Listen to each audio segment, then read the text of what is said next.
Okay, let's dive right into this explainer. Today we're going to explore this really fascinating concept of everyday genius. We so often think of intelligence as something that's strictly measured by, say, degrees, certifications, or academic ranks, right?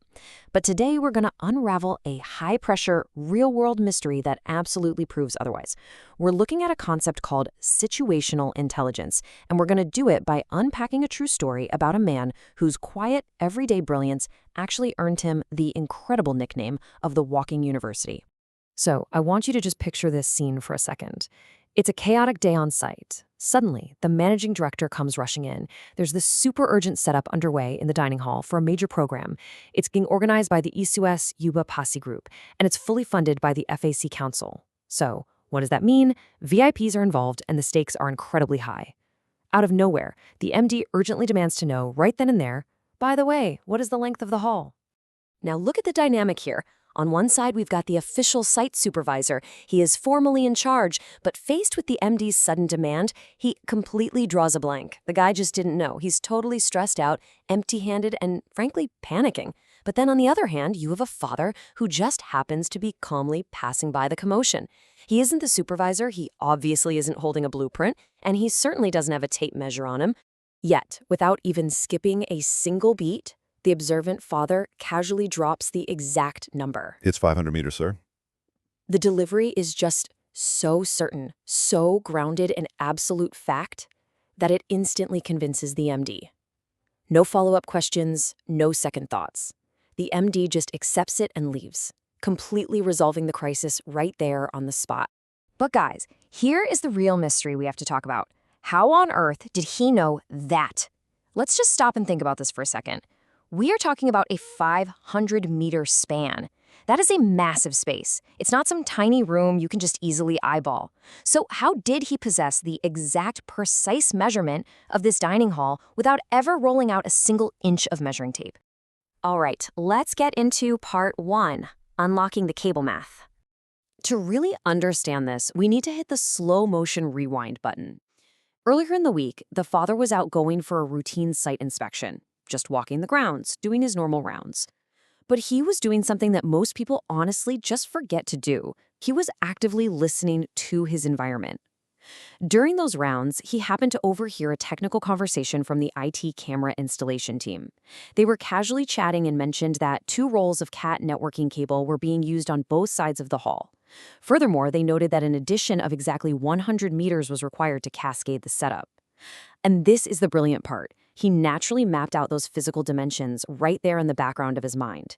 2 rolls on both sides, plus 100 meters to cascade, equals exactly 500 meters of total spatial length. Moving right along to part 2, situational intelligence. We can actually elevate this charming family anecdote into a real masterclass by looking at the cognitive science behind his quick thinking.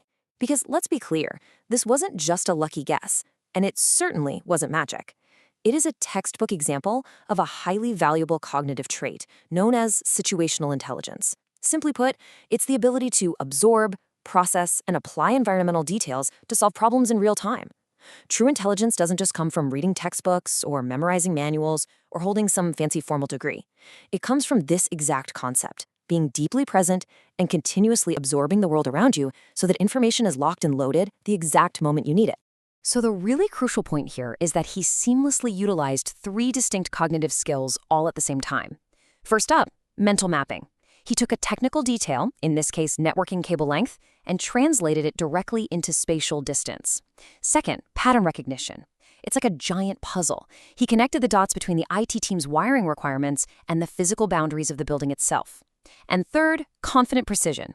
He delivered the answer without any hesitation whatsoever. He didn't say, well, I think it might be around 500 meters. Maybe. No. He stated it as a stone-cold fact, which is exactly why the MD trusted him immediately.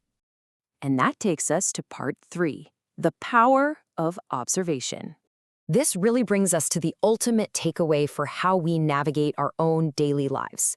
Look, we are all constantly surrounded by a sea of data, every single day, right? Passing conversations, visual patterns, random dimensions. But active observation, that is literally a superpower. Paying attention to seemingly trivial details, like exactly how many rolls of cat cable a camera team uses on a random Tuesday, can transform into a massive advantage when a sudden, high-stakes problem pops up. What looks like sheer, unbelievable genius to that panicked supervisor is actually just the compounding result of paying attention when absolutely no one else is.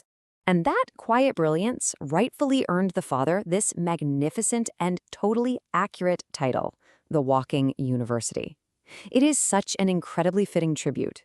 It proves that a person who truly observes, who listens without ego, and who actively synthesizes their surroundings essentially becomes a living, breathing institution of knowledge. They end up carrying around this curriculum of practical, applied wisdom that no traditional classroom could ever possibly replicate. So, I want to leave you with this provocative thought as we wrap up.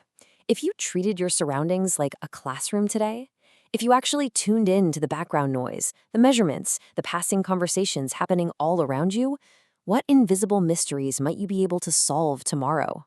The world is already giving you the answers. You just have to start observing.